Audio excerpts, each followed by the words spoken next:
Coming up next, an artist with computer savvy with an out-of-this-world imagination and a creative instructor teaching the next great talent. You'll meet them both. It's all coming up next on Below the Line.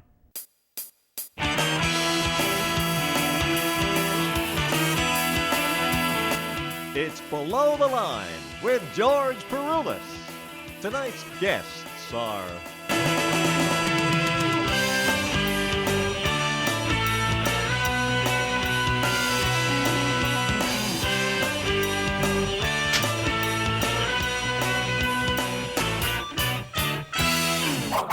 He spends countless hours creating characters in a galaxy far, far away, and he's here to discuss how it all comes together. Please welcome animator Donnie Christianson. How are you, Donnie? Great, thank you. Thanks for coming. And your background is graphic design and web development, right? Correct, yes. Primarily been a web and graphic designer since about the mid-90s. Before that was in the music industry.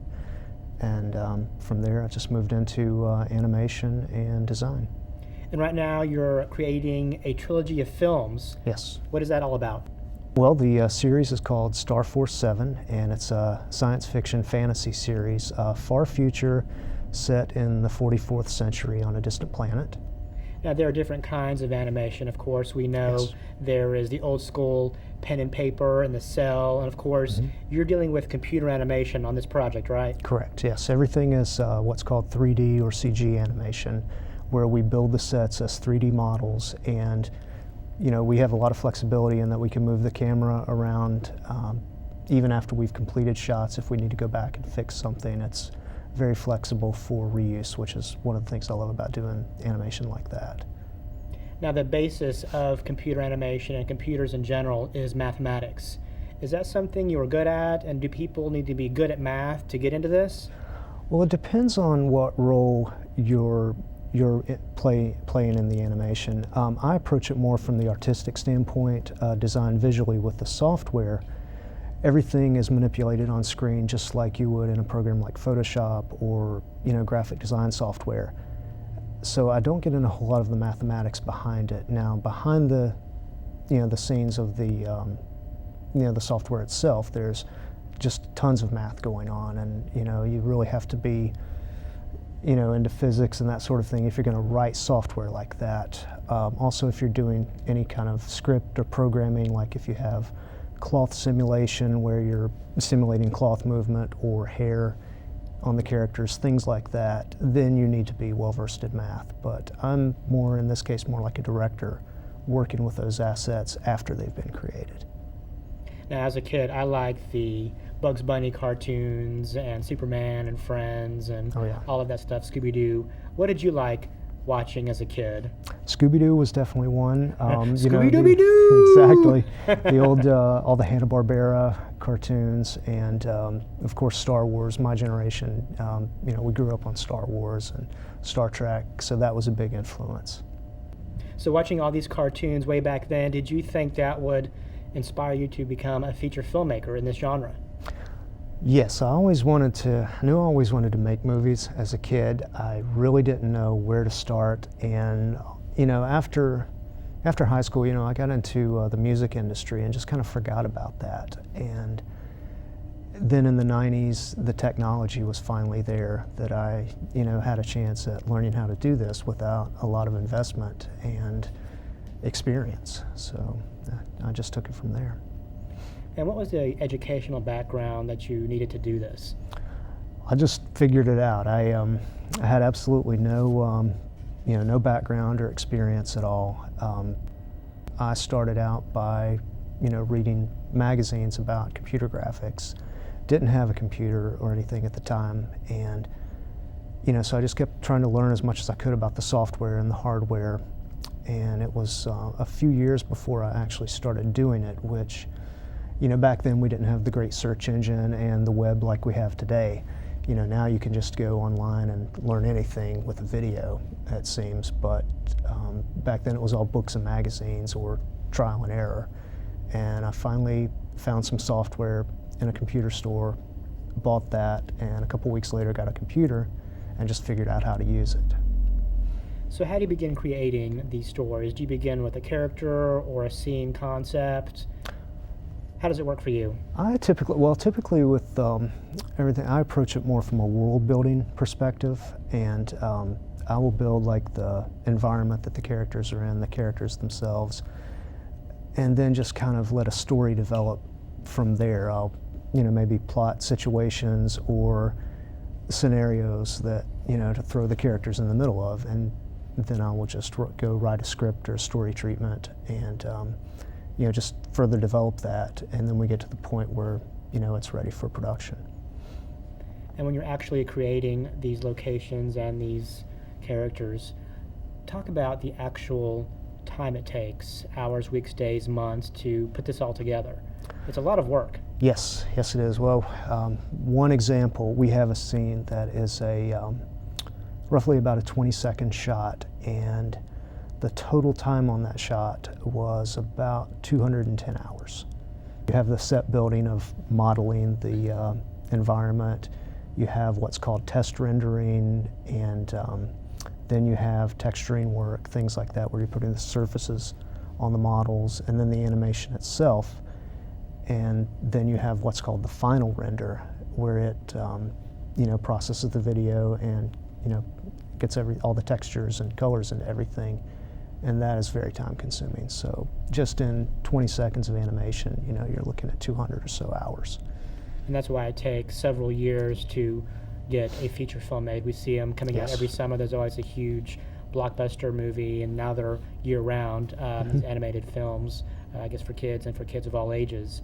Now, when you have your story, you're creating your characters, how do you find the right voice for these characters? I'll go through an audition process. Typically, the way we did the casting on this project was a little different, I think, than most.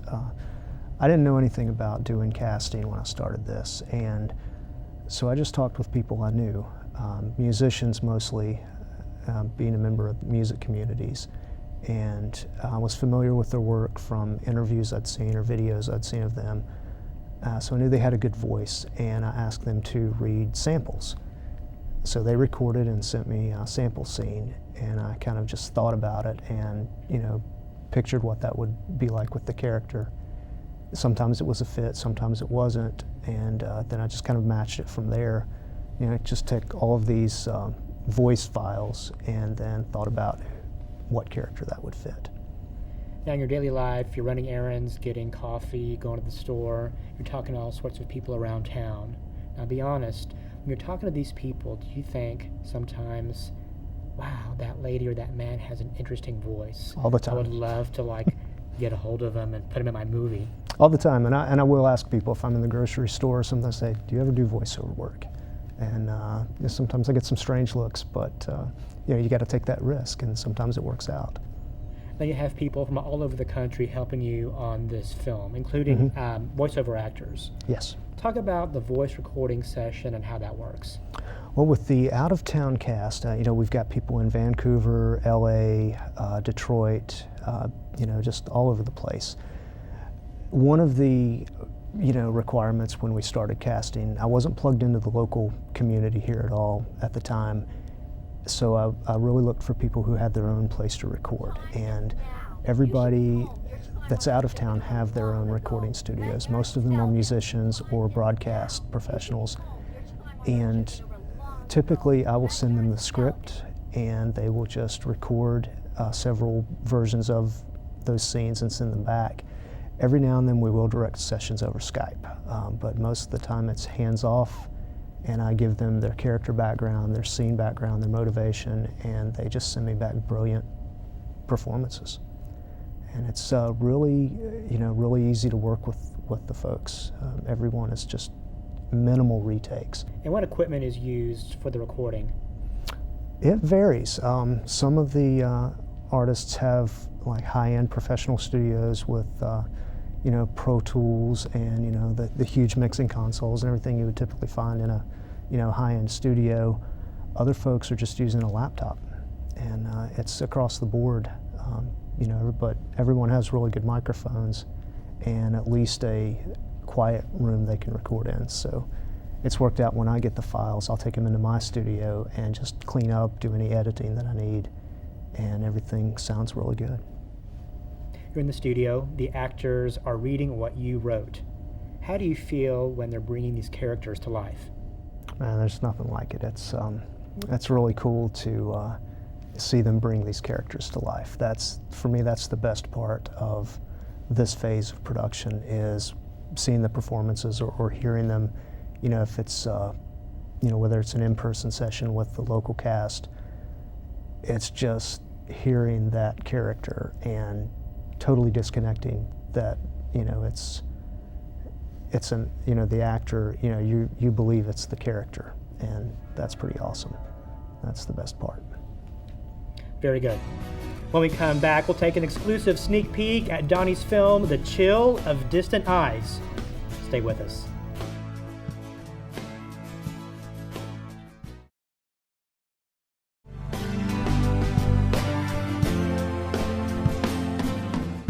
We're back with animator Donnie Christianson. Now, Donnie, tell me about the film that you're working on now. The film is called The Chill of Distant Eyes. It's set in the 44th century on a distant planet. We have elves have been discovered by humans, and their societies are now integrated. And they're in the early stages of that integration, so there's a lot of tension between the two. And elves don't trust humans, humans don't trust elves. You have some, but our hero, who is an elven prince, is romantically involved with a human woman. This creates tension with his family and his government. So we've got action, adventure, romance, and alien worlds. It's a good time. Very good. Let's take a look at a scene from the movie The Chill of Distant Eyes. The amulet contains the souls of ancient elven gods. They were imprisoned on Earth more than 10,000 years ago. We must free them. To release them would mean the destruction of our world.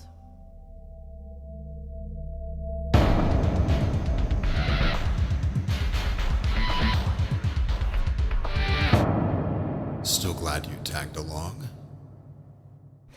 I wouldn't miss this for anything.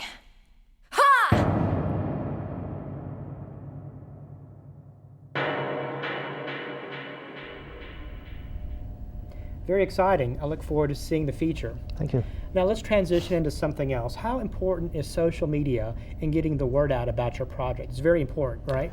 It has been critical. In fact, it was also critical in the casting process. Everyone was kind of, cast at first through Twitter, and that's where we're doing most of our promotion. Obviously Facebook, have a presence there, and our own website. Almost everything that we're doing is all social media. Your business plan also includes self-distribution of the film, Yes. including advertising and merchandising, and you're also creating t-shirts and hats and all of that. Mm-hmm. Do you ever sleep? No. A couple hours a week, but I'm working on that. Okay, what advice can you give to animators out there who want to get into this? Well, the first thing, obviously you want to learn the technical points of animation, but before that, learn how things move in the real world. People watch, learn how people move, learn how objects move, and study that all the time. The next thing would be learn how to draw, just pencil and paper. Don't just jump right into the computer. That's really just a big dumb pencil, and you need to learn how to do this by hand, so you're going to know the fundamentals of that. Write the story, and only then go into the animation production.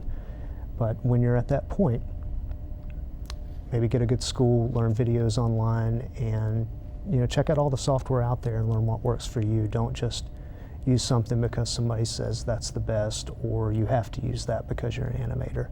Use what helps you tell your story, which is the most important thing. Right, thank you so much for coming.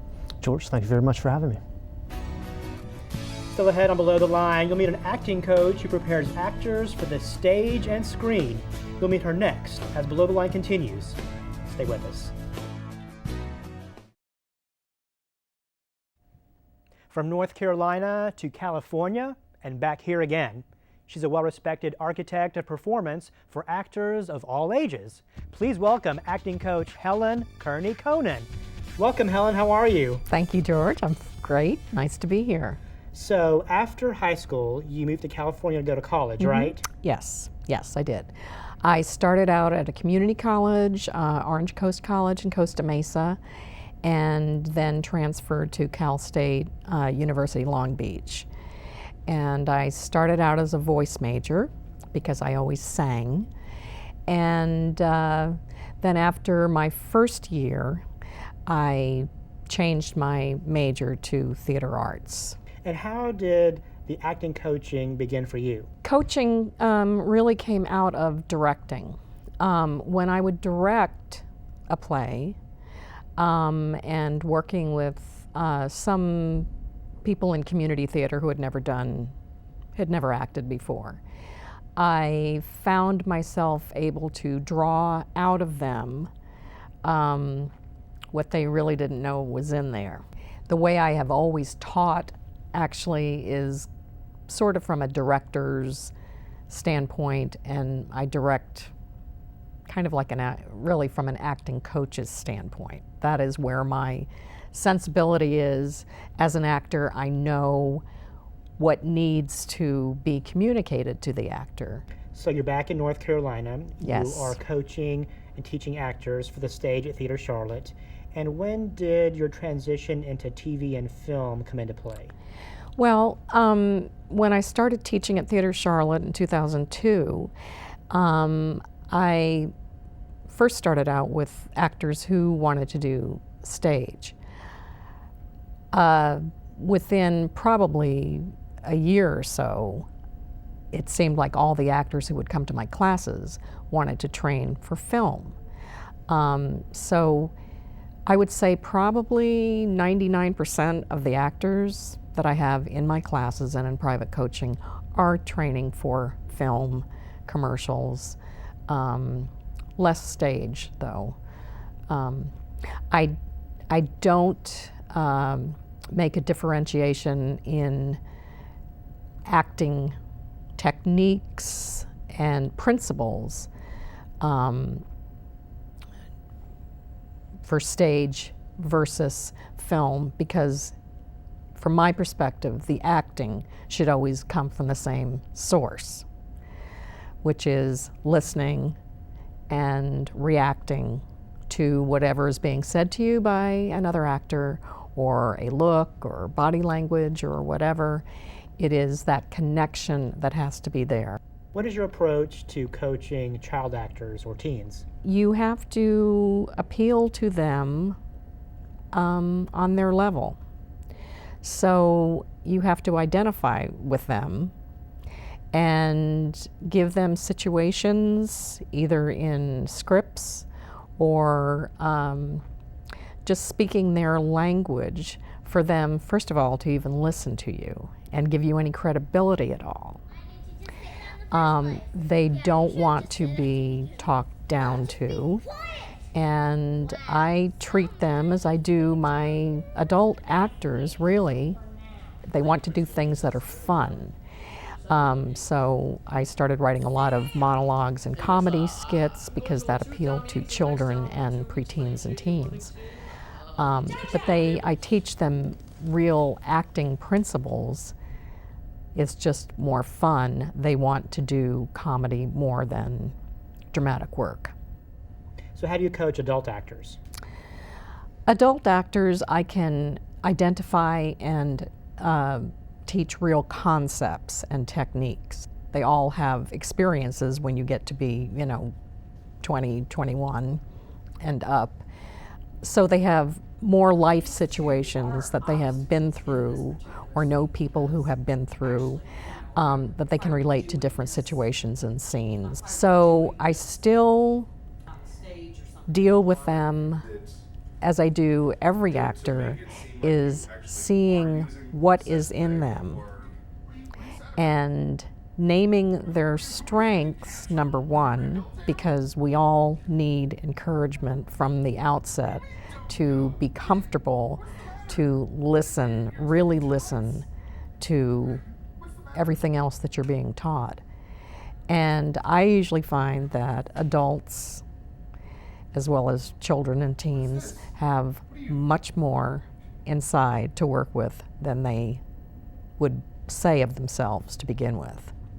So, but I go into really, really intensive scene study in my classes and in my coaching, my private coaching, because they are, of course, at a level where they can handle it and identify with it and want to do the work. Very good. Coming up next, find out why Helen has been hanging out on movie sets. Stay with us.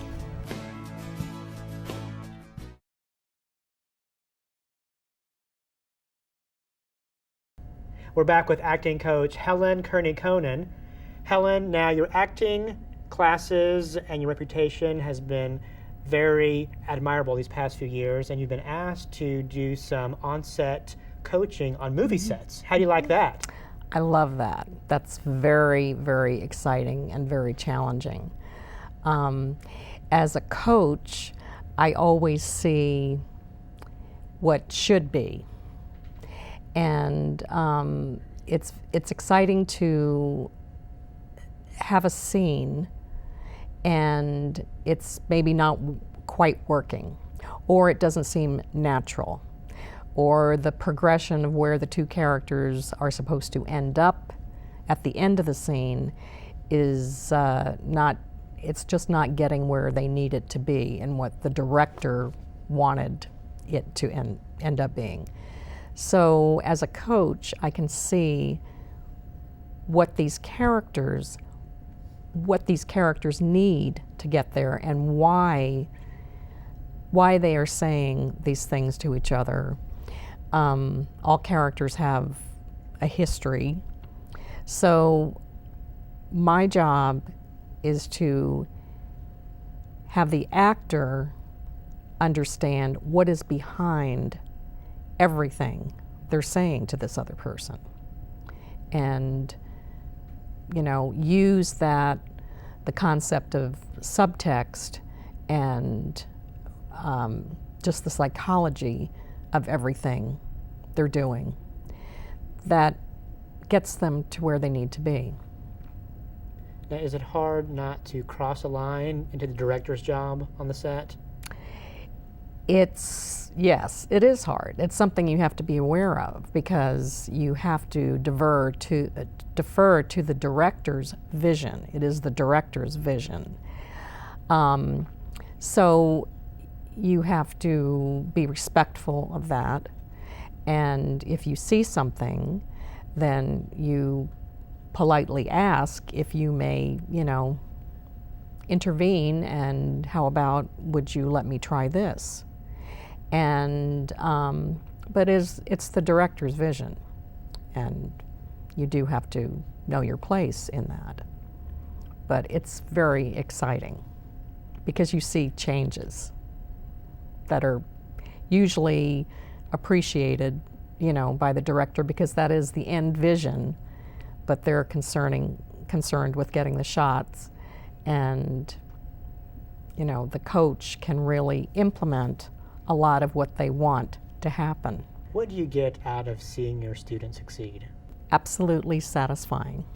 I love it when I see a light bulb go off and somebody gets it, finally really gets what you're saying. It's very, very encouraging to me that I see someone who maybe started out, and everybody, as we said, doesn't start out at the same point. And they won't come through the same finish line either. But to be able to take something in somebody and show them a vision of what they can do, where they can go to, is an absolute thrill when they do, for both of us, for the student and me. I feel like acting really shows people their worth. And we're all capable of way more than we give ourselves credit for.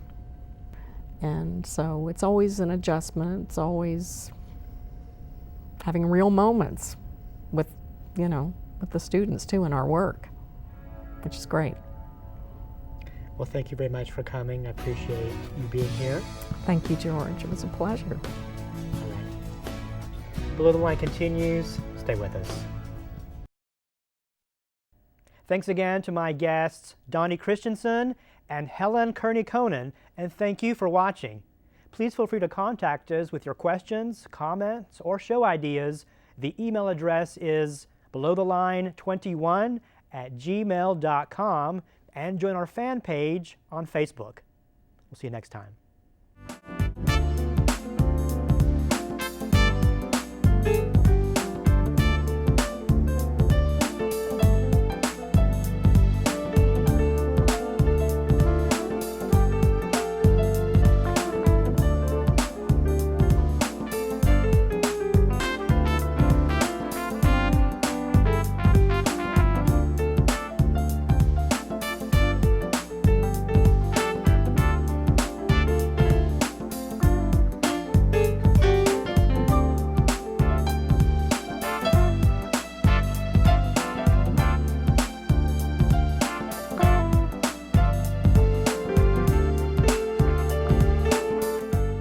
For more information, comments, or questions about the show, email us at belowtheline21@gmail.com.